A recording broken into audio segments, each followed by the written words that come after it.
I believe this is the last talk. On Wednesday we'll have some dialogues for 5 days. Why are you all sitting so quietly?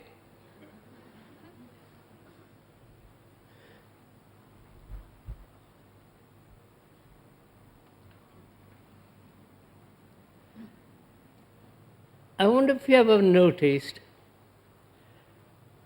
our minds are very rarely very quiet.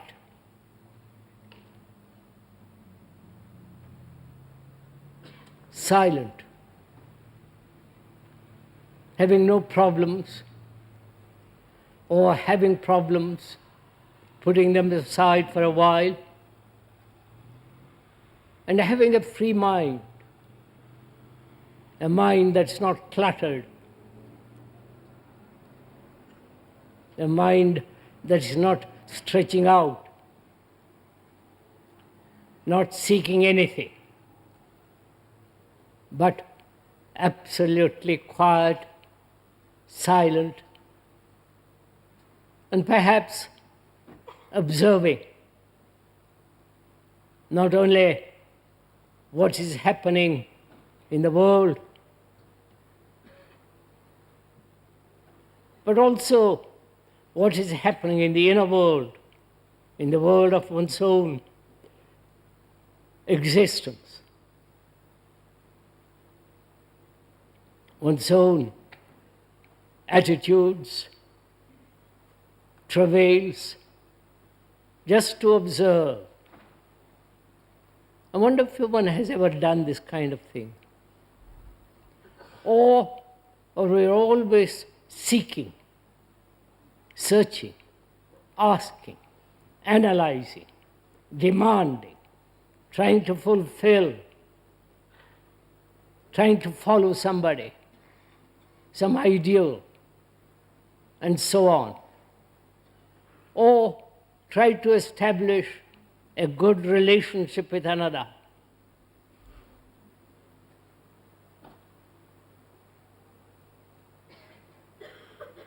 I wonder why there is this constant struggle and strife and seeking.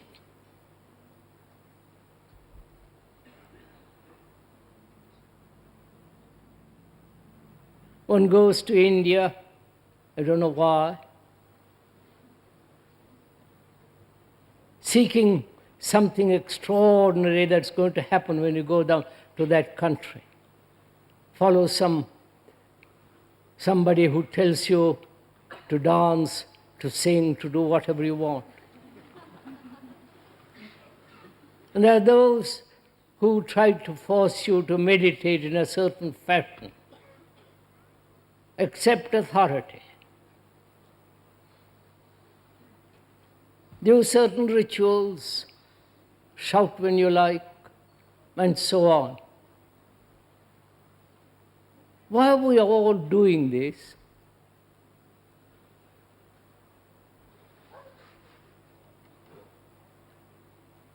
What is our everlasting thirst?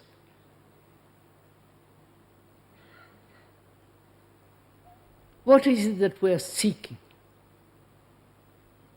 If we could go into that a little bit, try to find out for ourselves what it is that we are longing, searching, seeking, trying to fulfill, trying to become something. Apart from the religious beliefs and dogmas and rituals, which fairly intelligent people have put all those aside, and not going to Tibet or to Japan or try to do Zen Buddhism and, all the whole business of it, but remaining quietly at one's own home, or taking a solitary walk. Can one ask why there is this everlasting thirst.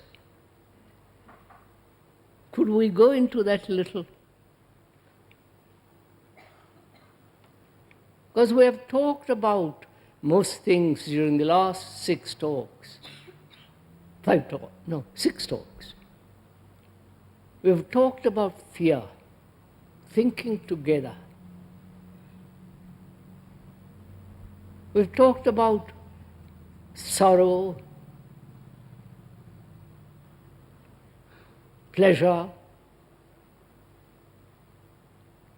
and we also talked about intelligence and love and compassion. As we pointed out, without intelligence, which we carefully went into, there cannot be love or compassion.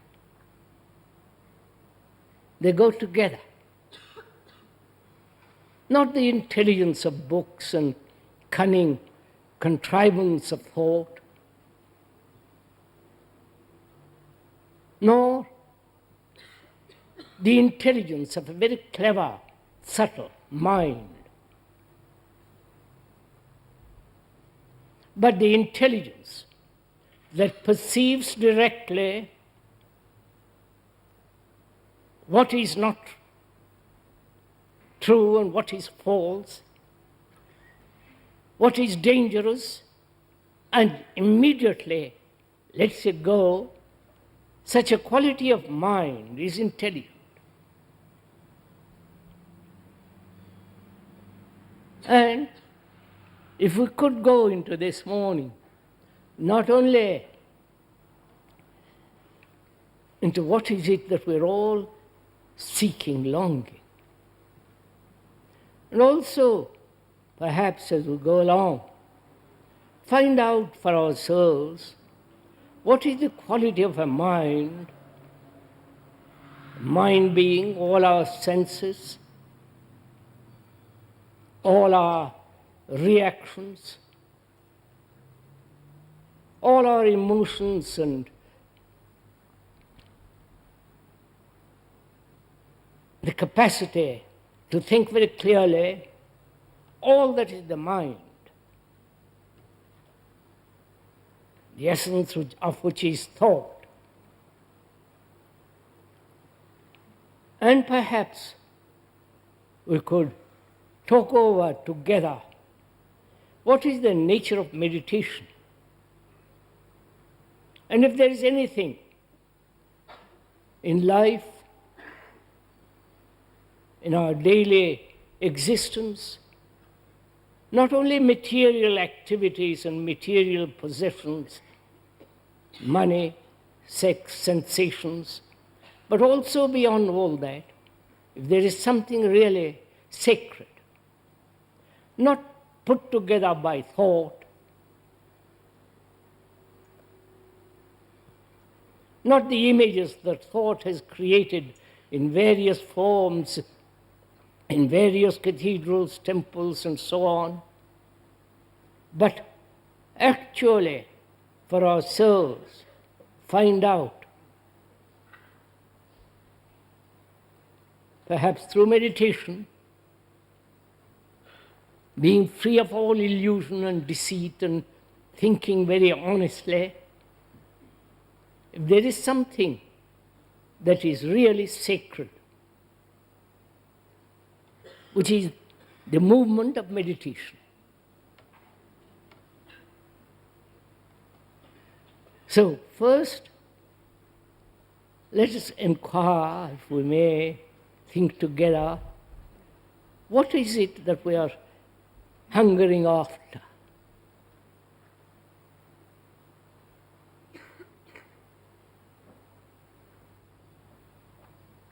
Most people have had various types and varieties of experiences.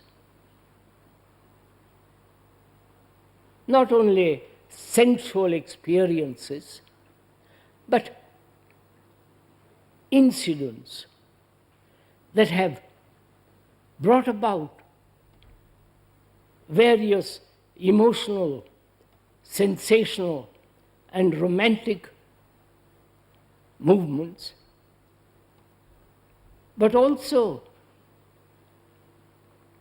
these experiences that one has had are rather trivial. And perhaps all experiences are rather trivial.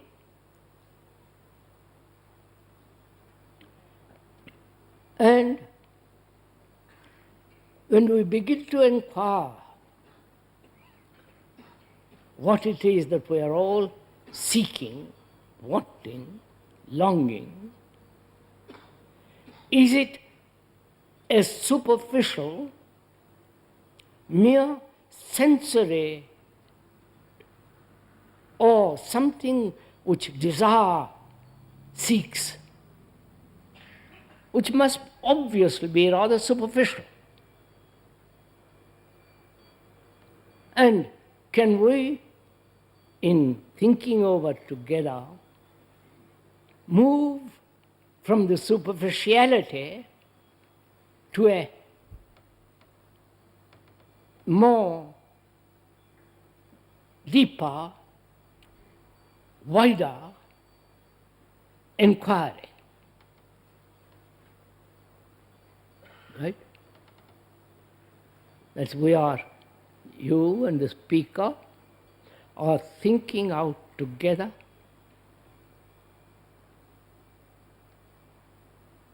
If all our longings are merely superficial, sensory demands, please, or is the longing, the searching, the thirst for something far beyond all that? You understand my question?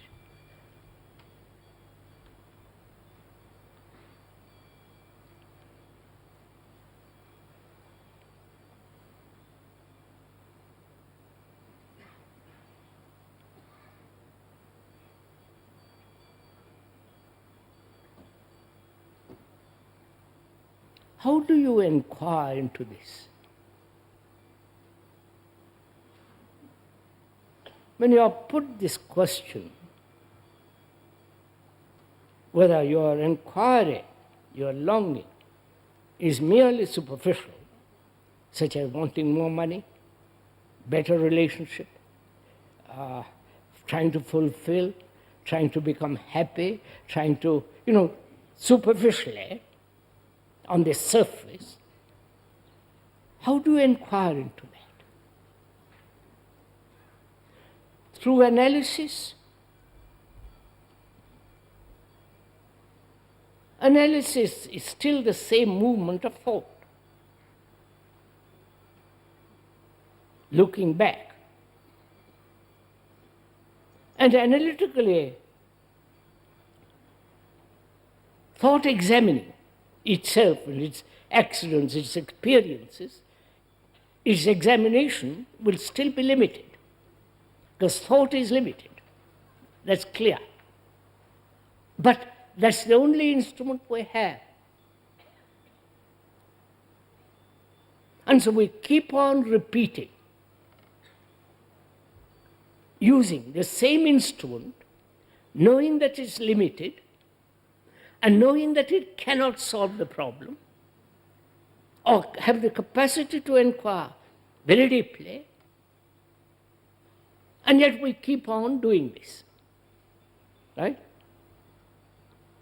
We never realize, I think, that this instrument, however blunt, however used up, cannot solve the problem, and therefore put it aside.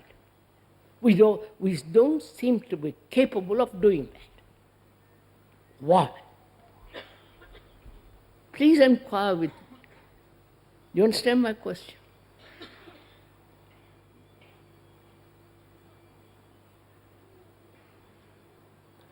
Thought has created the technological world. Right? Thought has created all the divisions in the world. Thought has created not only national divisions, but religious divisions. ideological divisions, every form of divisions between two people. However much they may think they love each other, there is still this division. And thought is responsible for that, which is obvious. Would we accept that? That thought in its activity will inevitably, being limited, being the result of the past, must inevitably bring about a division and therefore limit it. Thought can never see the whole, right? Now, can we ask, is such activity superficial? Or can thought, with its limitation, inquire more deeply? You follow what I'm saying? You understood each other? Can we go on? Please, it's not verbal explanation. It's not that verbally we are clear, but rather together find out for ourselves what is the root of this hunger, great desire to search, to find, this constant movement out and in. This is obvious, right?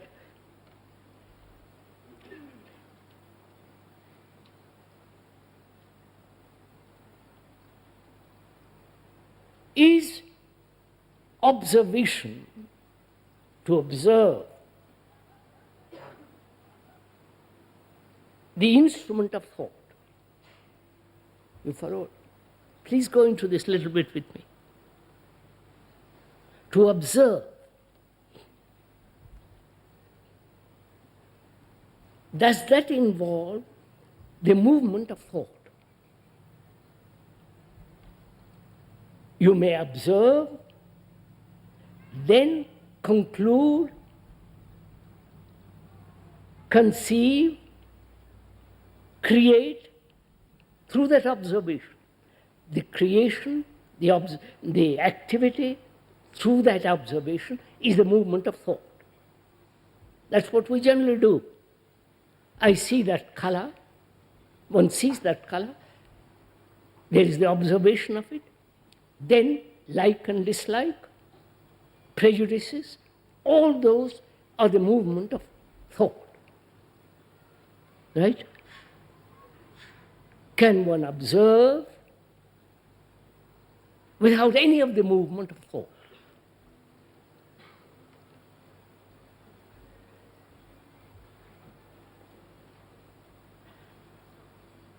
Does that require a kind of discipline?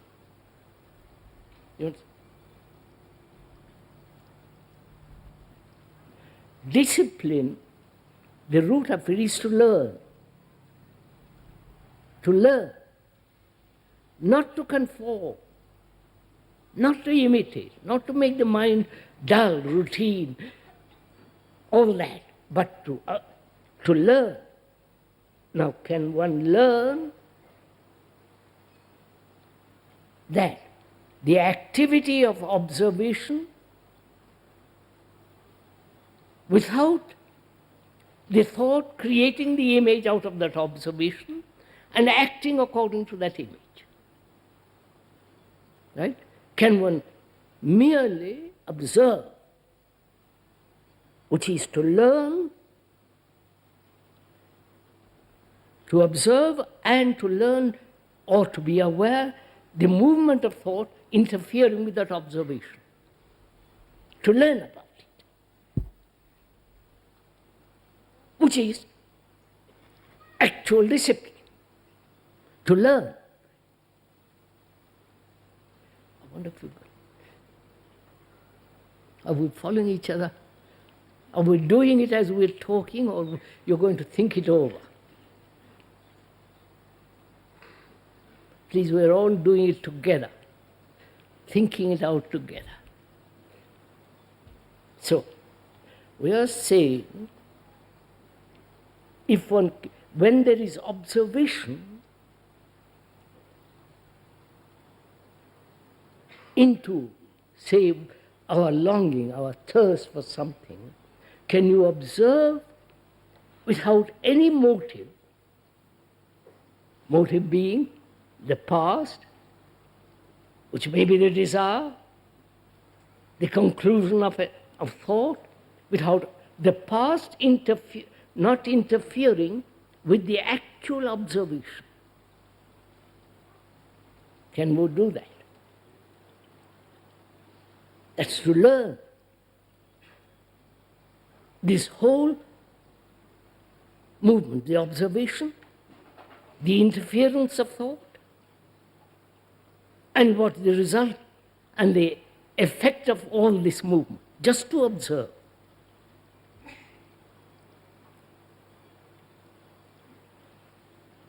One wants to learn.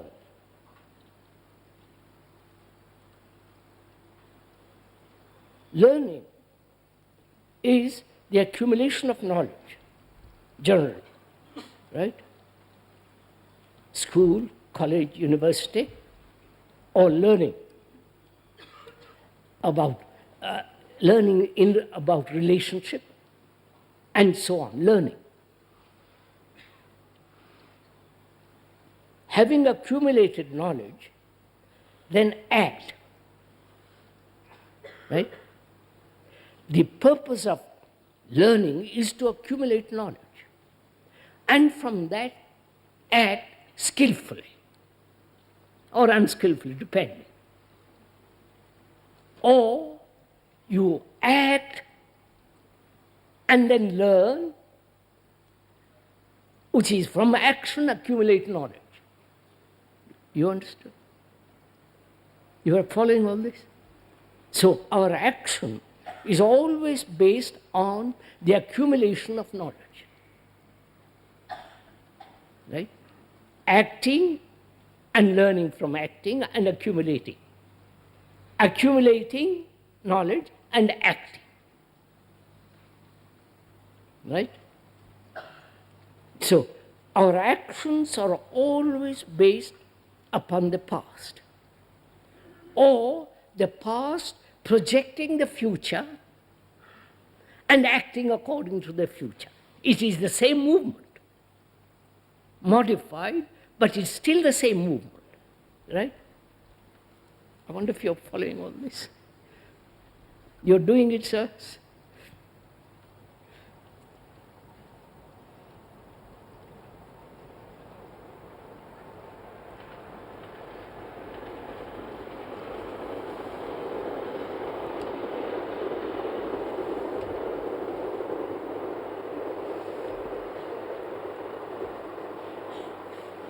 Calm, hot.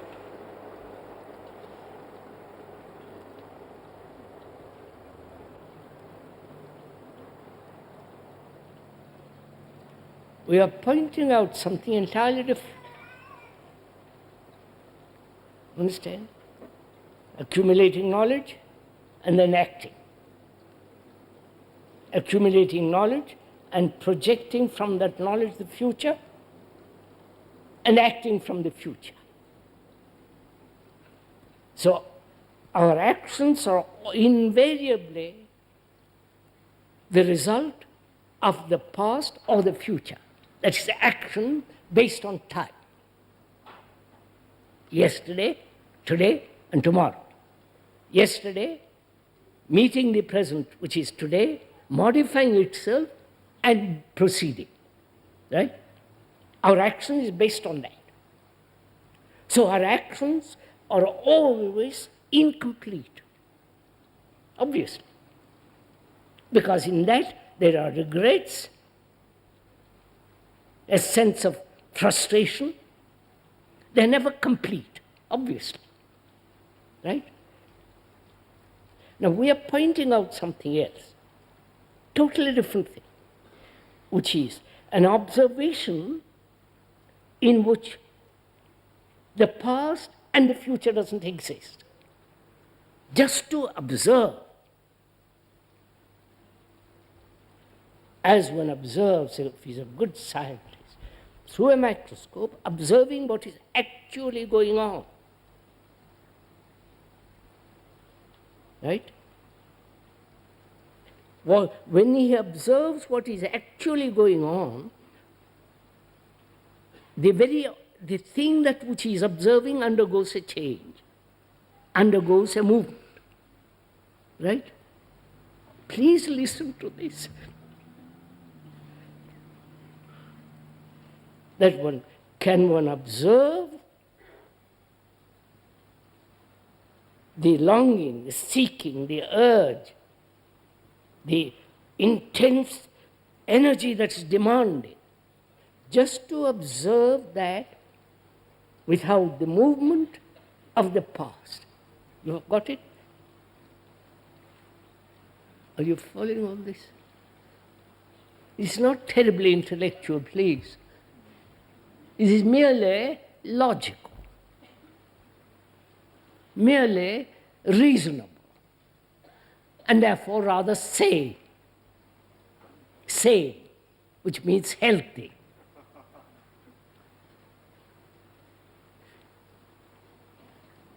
So can one do that?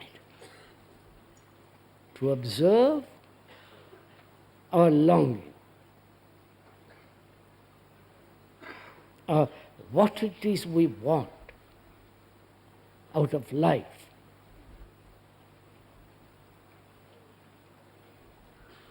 What it is we are seeking, hunting. Most of us are. Otherwise you all wouldn't be here.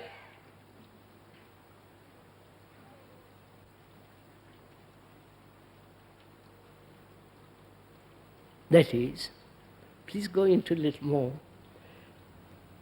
You read books, philosophy, psychology, doctorate in this and that, or so-called religious books. In those, they're always pointing out that there is something beyond. Parapsychology, you understand? More, something more and more, deeper and deeper and deeper. And having read those, one would say, perhaps there is. I'm going after that. And then one gets caught by the priests, by the gurús, by the latest fashion, and so on. Till you think you have found something which is satisfying, right? Which gives you, say, I'm perfectly happy, I don't have to seek anymore.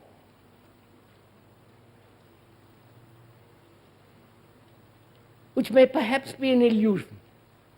And most people like to live in illusions.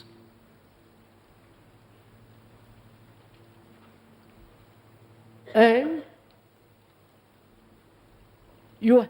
all your search and your demands, your hunger, has not solved or brought about a good society.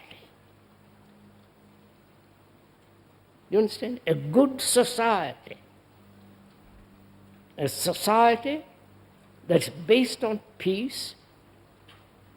There is no violence. There is no each one trying to fulfill his own ambitions, all the rest of the violence. The purpose of our inquiry into all this is to bring about a good society in which we human beings can live happily without fear, without conflict, without all this striving, struggling, all the brutality and all the rest of it. Because that is that is the intention of inquiry. Because society is built out of the relationship of people. If our relationship is not correct, precise, actual, then we create a society which is now, which is what's happening in the world. Right? So our inquiry into this, which is why human beings separately, you are seeking something, another is seeking something totally different. Each one is asking something different. Right? And therefore there is always this self-centered movement. And the society which we have created is based on these self-centered problems, self-centered ambitions, fulfillment, and the self-centered discipline which says, I must, which brings about violence.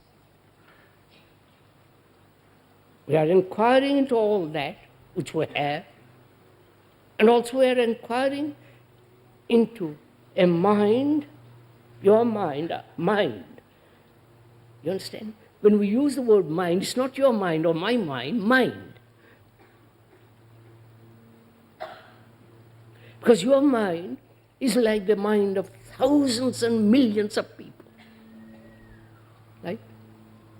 Striving, struggling, demanding, following, accepting, obeying, idealizing, belonging to some religion, sorrow, pain, anxiety is what your mind is that, and the other minds are like that. Right? So, your mind is not yours. It's the mind. I don't know if you see this.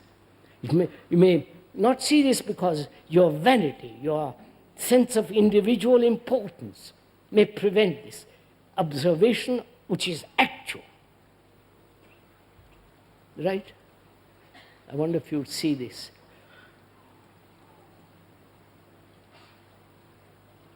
That's why, until we really understand this, that we human beings are so similar psychologically.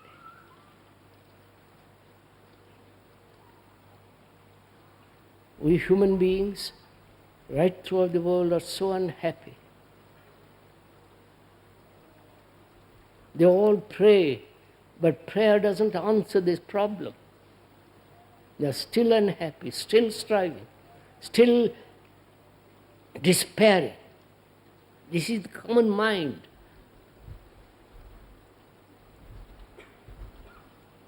And so when we are inquiring into the human being, not me and you. We are human beings. I wonder if you see. And in inquiring into that, can one observe the outward world, the divisions and all the rest of it, the terror, the danger, the politicians with their criminalities,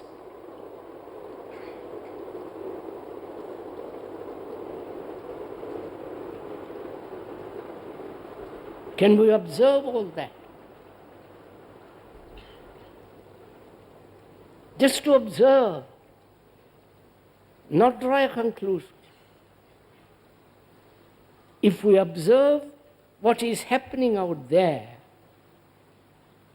and equally observe what is happening inwardly, then our actions are not your action and my action. I don't know if you follow this. Because we are then acting together. Do you understand? Because we have observed the same thing together.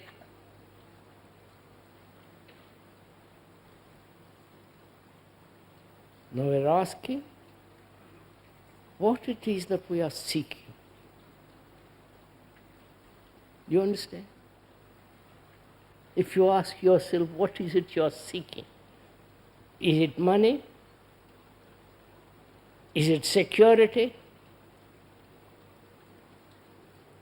Is it to be free from fear so that you can have everlasting pleasure?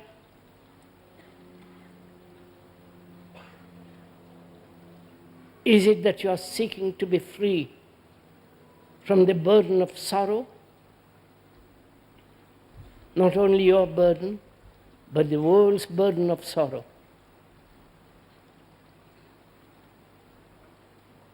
Or are you seeking, apart from all the religious nonsense, or are you seeking something which is timeless?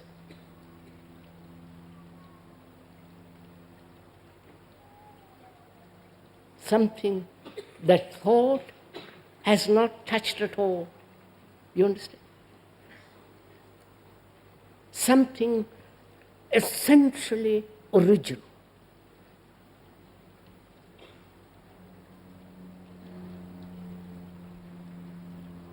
Something that is absolutely incorruptible. So find out for yourself as a human being, like the rest of the other human beings in the world, what is it one is longing, seeking, hungering after?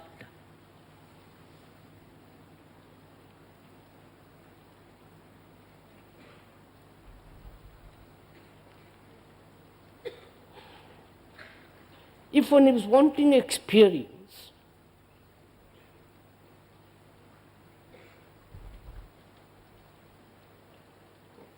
because one has had sensory experiences, sexual experiences, the experiences of various kinds, and when he said, that's enough, I've had all those, but I want some other cup. You follow? Some more. Is that what you're seeking? Some experience which will give you great delight, great understanding, an illumination, a transformation.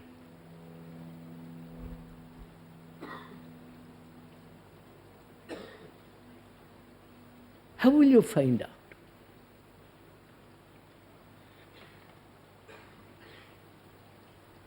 First of all, to find out, one must be free of all illusion, right?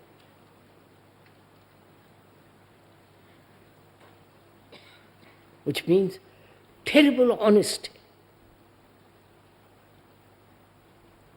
so that your mind doesn't deceive itself, right?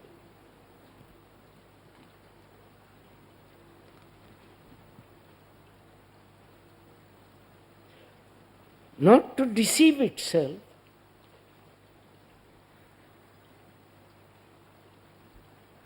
one must understand the whole nature of desire. Right? Because it is desire that creates illusion.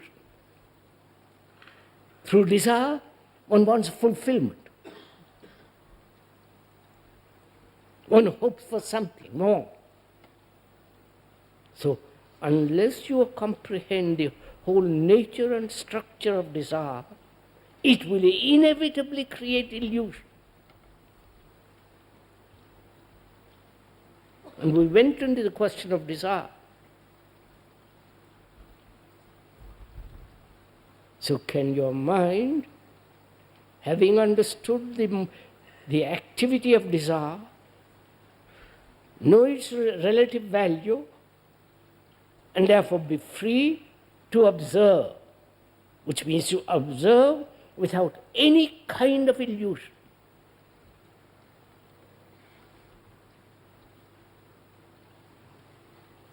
Nationalism is an illusion, right? Obviously.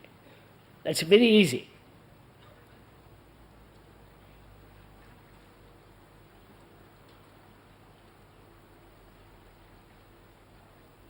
The illusions that thought has created, right, is when aware of the illusions.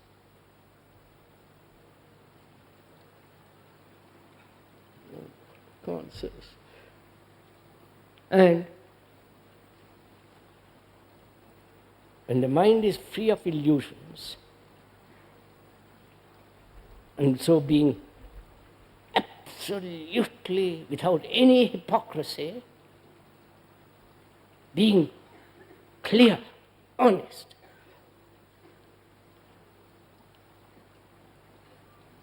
then we can begin to inquire. Inquire into something, asking whether there's a timeless existence. You understand? A timeless truth. That is, this is where meditation comes into being. Right? You following all this? Have any of you done meditation? Probably not, or probably have. Transcendental meditation, Tibetan meditation, the Hindu meditation, the Buddhist meditation, the Zen meditation. Probably you have played with all those. Seriously or flippantly.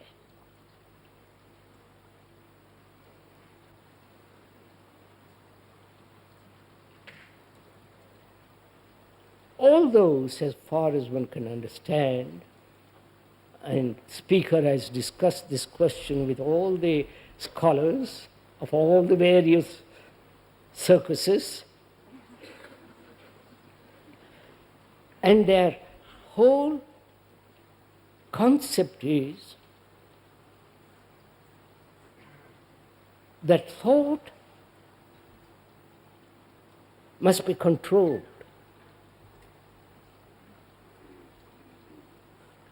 That one must have discipline.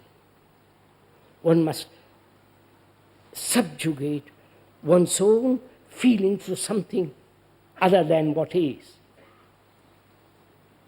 Through awareness, through control,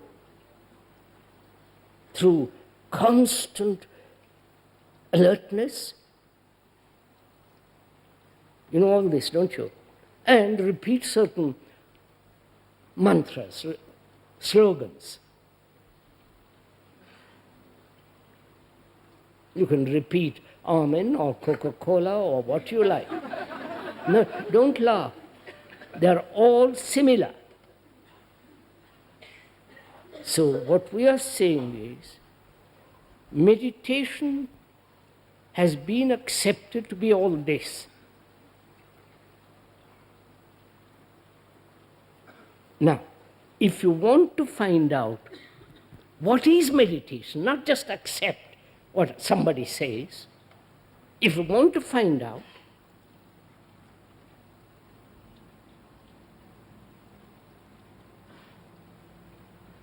certain obvious things are necessary. There must be no authority.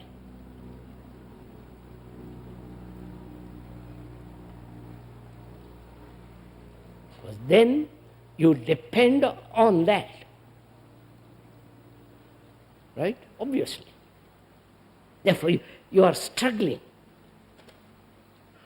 You are imitating, conforming.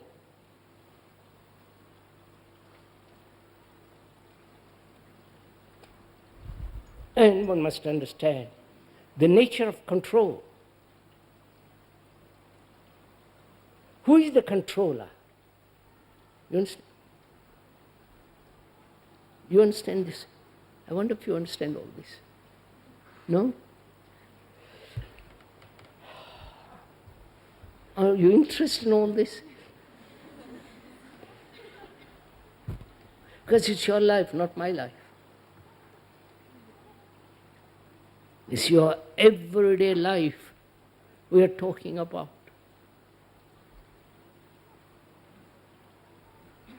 What is involved in it? Whether one can be free of all this chaos, confusion and misery.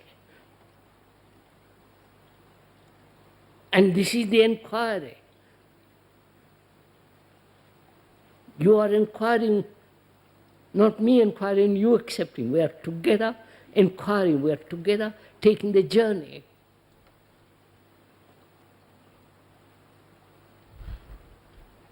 So first, as we said, no authority, which means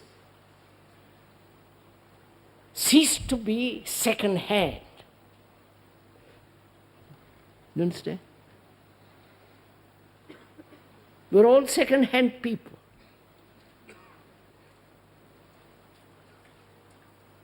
Because second-hand being tradition. We never say, look, I put away all that, let me look.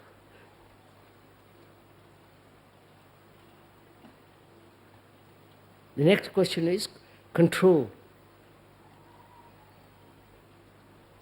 From childhood we are trained, educated to control, to suppress, or the other extreme, which is what is happening now. Do what you like. Do your thing. Which is the opposite of the other. So one must understand the whole movement of control. Is there a way of living? Please listen to this. Is there a way of living without any form of control?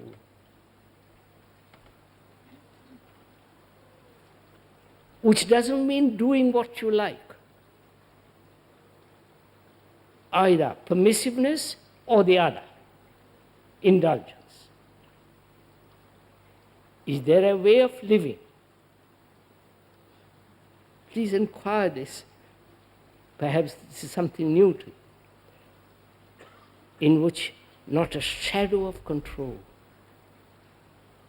So to find that out, one has to ask, who is the controller? Right?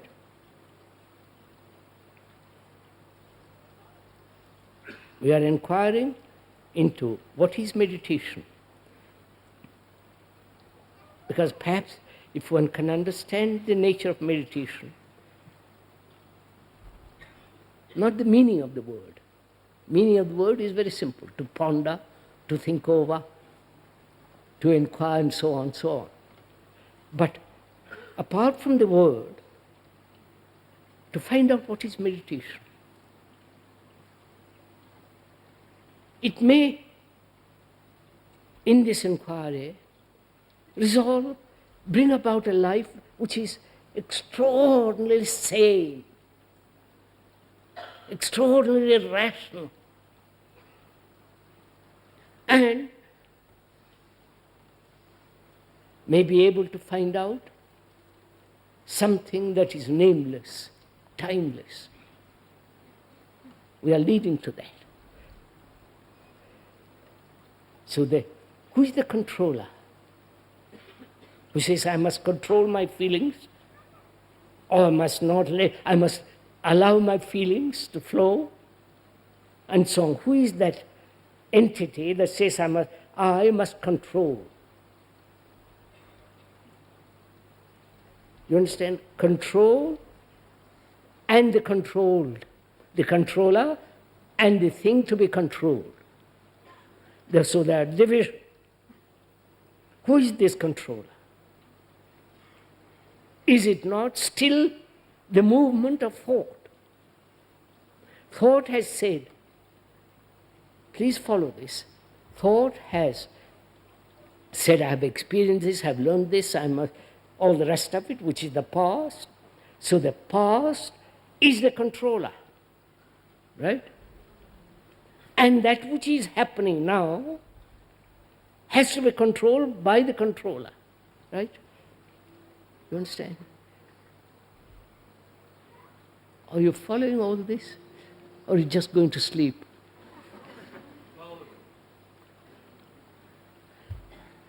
Actually doing it, sir, I'm not talking for my benefit, right? I've talked for 52 years, basta for me. I'm not interested in talking. But I'm interested to find out if you can also discover the same thing.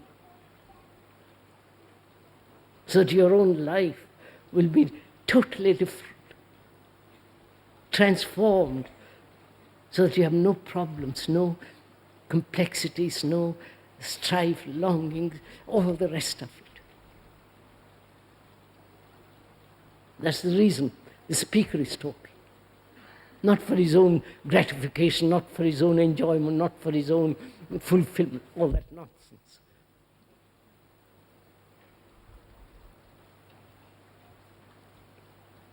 So the controller is the result of thought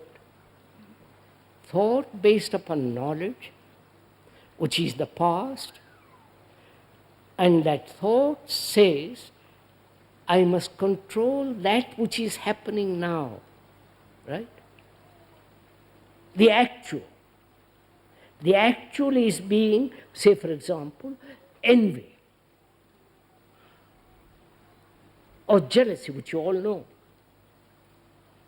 And thought says, I must control, I must analyze, I must suppress it or fulfill it.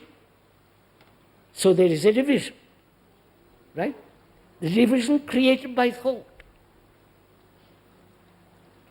Are you following? So, in this there is deception. Right? The deception lies in the idea the controller is different from that which is to be controlled. Both are created by thought. Right? So the controller is the controlled. I wonder if you see this. Right? So that there is no, if you really understand this, go into this very seriously for yourself, you will see that controller is unnecessary. Only observation is necessary. You understand? When you observe, there is no controller. Or the control, just observing. Observing your envy, say for example, envy, observe it.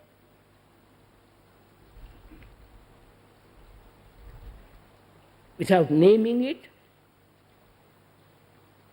without denying it or accepting it, just to see this sensation, this reaction which arises, which has been called envy, and to look at it without the word.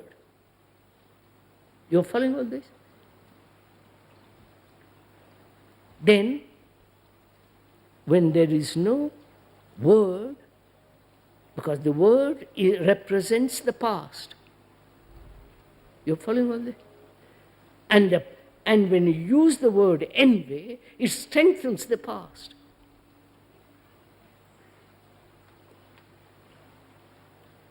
Right? Right? So there is a possibility of living without any sense of control. I am saying this not after theory, but actually the speaker The speaker says what he has done, not what he invents. That there is a life without any sense of control, and therefore no sense of conflict, no sense of division. That can only come into being when there is only pure observation. Got it? Do it and you will see. Do it. Test it out.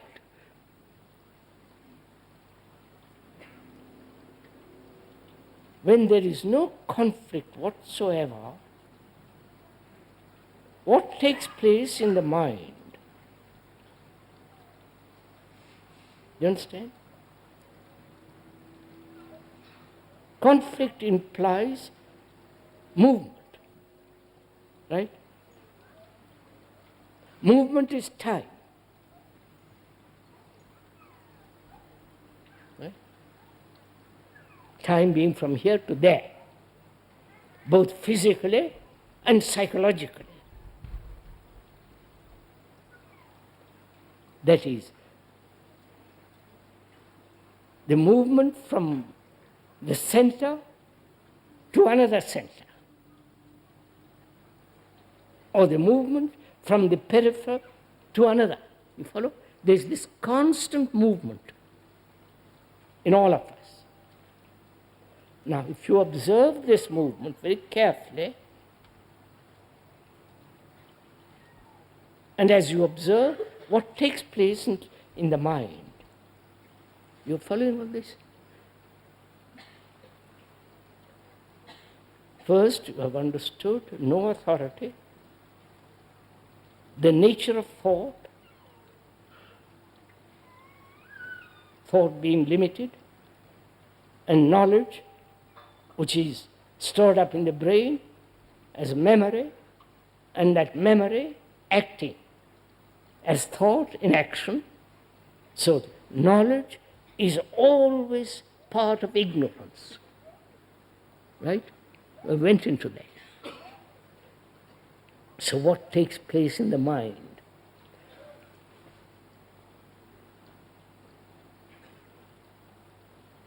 You understand, the mind, as we've gone into it, is not only the capacity to think clearly, objectively, impersonally,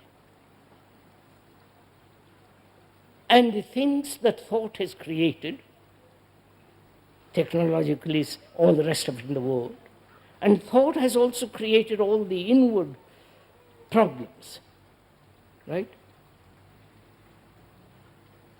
When one observes all this, the mind has the capacity to act not from thought, but from pure observation. You get this? I want to understand. Please, sirs, all this is logical, is nothing sectarian, nothing Eastern philosophy, none of that. Though the speaker is born in that country called India, he's not an Indian. He's got a passport. That's all. So he is not involved in exotic, romantic nonsense or some strange philosophy.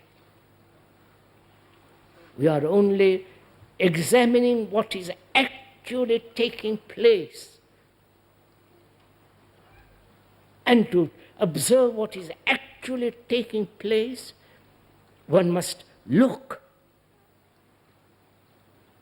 without the response of the past shaping it.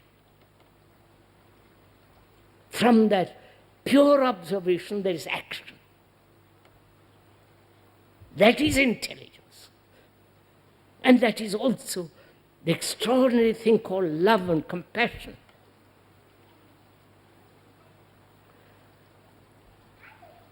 So the mind has this quality of intelligence And naturally with that intelligence goes compassion, love.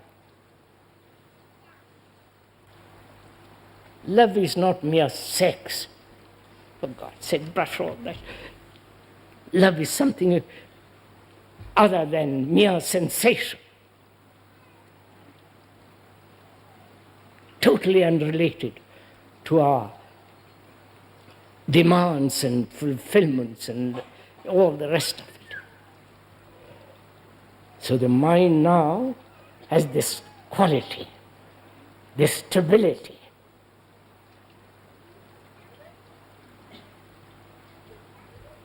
It's like a rock in the midst of a stream, in the midst of a river, immovable. Everything, you follow? So such a mind, because it's understood relationship with each other, we went into that. Relationship is not based on image. And say, you have an image about me and I have an image about her. And our relationship is that, from image to image. You know all this, don't you? And therefore there is no actual relationship.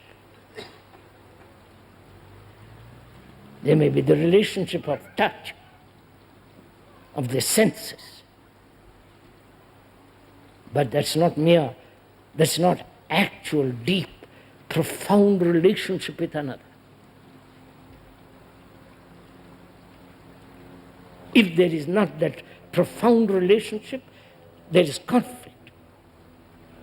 And out of that conflict we create this society, which is utterly immoral, violent, murderous.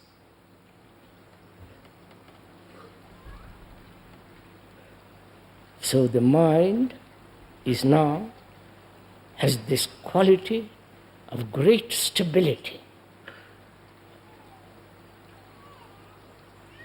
And that which is stable is silent.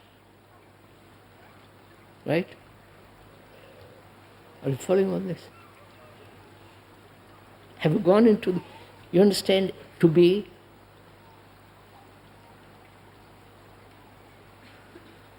absolutely clear,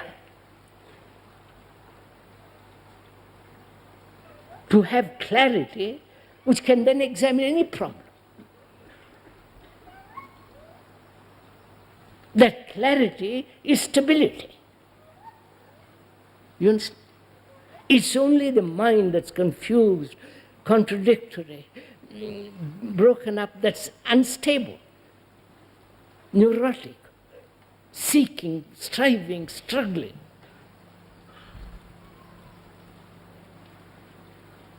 So we've come to a point where the mind is totally clear and therefore completely immovable. You understand? Immovable, not the sense of a mountain,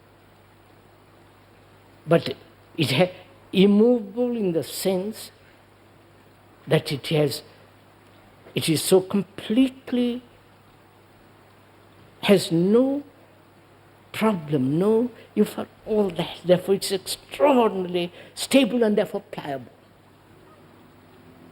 Right? Now, such a mind is quiet.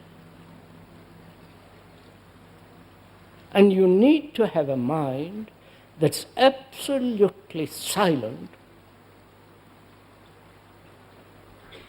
absolutely, not relatively. There is the silence when you go of an evening in the woods. There is great silence. All the birds have gone to bed. The wind, the whisper of the leaves have ended. There is great stillness. There is the outward stillness. And people observe that stillness and say, I must have that stillness, and therefore depend on the stillness of being alone. You understand? Being in a solitude. That's not stillness. And there is the stillness created by thought, which is, thought says, I must be still. I must be quiet. I mustn't chatter. And gradually it produces a stillness. But that's not it, because it's the result of thought operating on noise. Right? So we are talking of a stillness which is not dependent on anything. And it is only that quality of stillness, that absolute silence of the mind,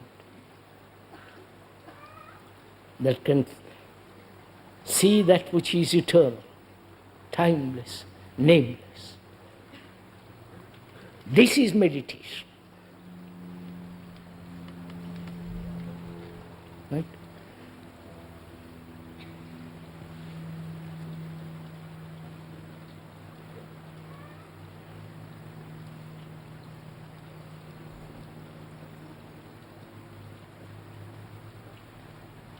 It's finished.